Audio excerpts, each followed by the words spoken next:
যদি সমর্থকরা দেখছেন যে বিদেশের মাটিতে আমাদের মুখ্যমন্ত্রীকে অকারণ বাধা দিয়ে নাটক করছে কয়েকজন, এ তো প্ররোচিত করা, ফলে ছেলে মেয়েদের আবেগে লেগেছে। আমরা হিংসা পাল্টা এই নিয়ে মারধর এসব ভাবছিও না, আমরা এসব সমর্থনও করি না। কিন্তু যদি আমাদের তরুণ তুর্কিদের আবেগে লেগে থাকে যে ওখানে আমাদের মুখ্যমন্ত্রীকে বলতে বাধা দেওয়ার চেষ্টা করছে, বাধা তো দিতে পারেনি, চেষ্টা করছে, আর প্রশ্নোত্তর পর্বের জন্য অপেক্ষা না করে ডিস্টার্ব করছে, উত্তপ্ত করছে, বাংলাকে অপমান করছে, তা আমাদের তরুণ তুর্কিরা সেই জায়গায় সোশ্যাল মিডিয়ায় রিয়াক্ট করেছে।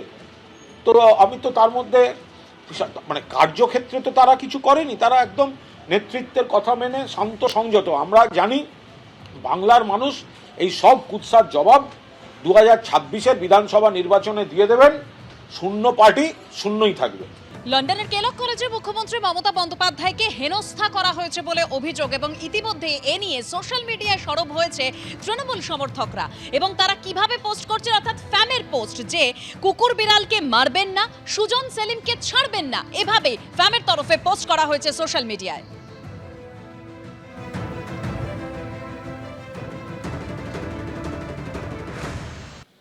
লন্ডনের কেলক কলেজে মমতা বন্দ্যোপাধ্যায়কে হেনস্থার অভিযোগ, সোশ্যাল মিডিয়ায় সরব তৃণমূল সমর্থকরা।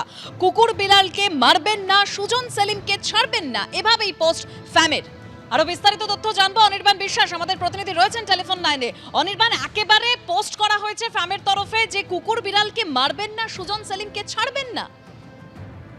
দেখো দেবস্মিতা, একদমই তাই। এবং এই পোস্ট ঘিরে কিন্তু ইতিমধ্যে বিতর্ক শুরু হয়েছে যে যেভাবে একেবারে সুজন সেলিমের কথা নাম করে পোস্ট করা হয়েছে, তাতে কিন্তু বিতর্ক তৈরি হয়েছে। এবং তাদের যেটা পরিষ্কার বক্তব্য ফ্যামের তরফে বলা হচ্ছে, যেভাবে মমতা বন্দ্যোপাধ্যায় তিনি গেছিলেন কেলক কলেজে এবং সেখানে তিনি বক্তব্য রাখছিলেন, তার বক্তব্যকে যেভাবে থামিয়ে দেওয়ার চেষ্টা করা হয়েছে, যেভাবে বাংলা তথা ভারতবর্ষের মান সম্মানকে একেবারে অক্ষুণ্ণ করা হয়েছে বিদেশের মাটিতে দাঁড়িয়ে, সেই জন্য তারা কিন্তু স্লোগান হিসেবে এই বক্তব্য রেখেছেন।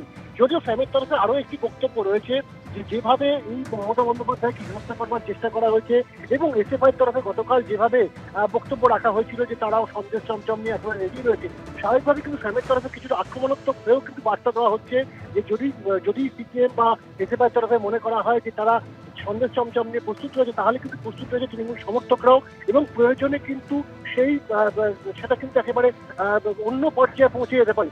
এবং এই যে তৃণমূল কংগ্রেসের যে বক্তব্য, তৃণমূল কংগ্রেস এই বিষয়ে জানাচ্ছেন যে ফ্যাম একটি তৃণমূল সমর্থকদের একটি কমিউনিটি, এবং তাদের তরফে যে বক্তব্য রাখা হয়েছে তারা একেবারে আবেগতাড়িত হয়ে বক্তব্য দিয়েছে।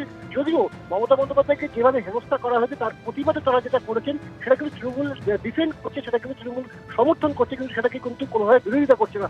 স্বাভাবিকভাবে যে বক্তব্য, যে পোস্টার তারা করেছেন যে একদিকে কুকুর বিড়ালকে মারবেন না এবং সুজন সেলিমকে পেলে ছাড়বেন না, তাদের কিন্তু বিতর্ক তৈরি হচ্ছে সামাজিক মাধ্যমে। দেবস্মিতা, ধন্যবাদ অনির্বাণ। এই ধরনের বার্তা এই কারণেই দেওয়া হয়েছে কারণ কুকুর বিড়াল লয়াল, কুকুর বিড়ালটাও পোষ মানে, কিন্তু সুজন সেলিম এরা এতটাই মানে দেশের দ্রোহের মতো কাজ করেছে। লন্ডনে গিয়ে, অক্সফোর্ডে গিয়ে এসএফআইকে দিয়ে রাজ্যের মুখ্যমন্ত্রী, মাননীয় মুখ্যমন্ত্রী মমতা বন্দ্যোপাধ্যায়কে নক্কারজনকভাবে তারা আক্রমণ করেছে। এটা আমাদের দেশের লজ্জা, রাজ্যের তো বটেই, দেশের লজ্জা। সেই জন্যই আমাদের এই পোস্টার যে কুকুর বিড়ালকে মারবেন না এবং সুজন সেলিম নয়, শুধুমাত্র বাম বিজেপিকে ছাড়বেন না। কারণ আমাদের ইতিমধ্যেই কিছু পোস্টার ভাইরাল হয়েছে যেখানে দেখা যাচ্ছে যেই 6 জন মিলে ওখানে এরকম তাণ্ডব করেছে, সেই 6 জন অলরেডি বিজেপির সাথে আতাত রয়েছে। সেই পোস্টারও আমাদের কিন্তু ভাইরাল হচ্ছে, সেই জন্যই আমাদের এই স্লোগান। বোঝা যায় যে এসএফআই কতটা বা সিপিএম যে কতটা মানে এই দেশ বিরোধী সেটা বোঝা যায়। মানে রামের পুটকি বামে মিলে একটা রামবাম জোট হয়েছে, এই হচ্ছে ব্যাপার।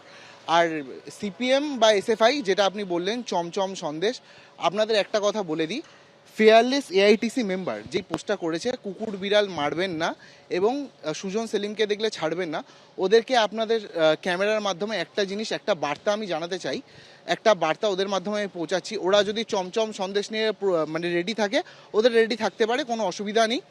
কিন্তু এই যে হলুদ বাহিনীর যেই আগুন, এই যে আগুন রয়েছে হলুদ বাহিনীর এই আমাদের যেই উর্দিতে, ঠিক আছে, ওরা যদি চমচম সন্দেশ নিয়ে প্রস্তুত থাকে, এই ওদেরকেও একটু সাবধান করে দিই আপনাদের মাধ্যমে, যেই হলুদ আগুনের সাথে যেন ওরা পাঙ্গানা নিতে আসে, তাহলে সেটা কিন্তু এই আগুনের তেজ ওদের দিকেও মানে ধেয়ে যাবে।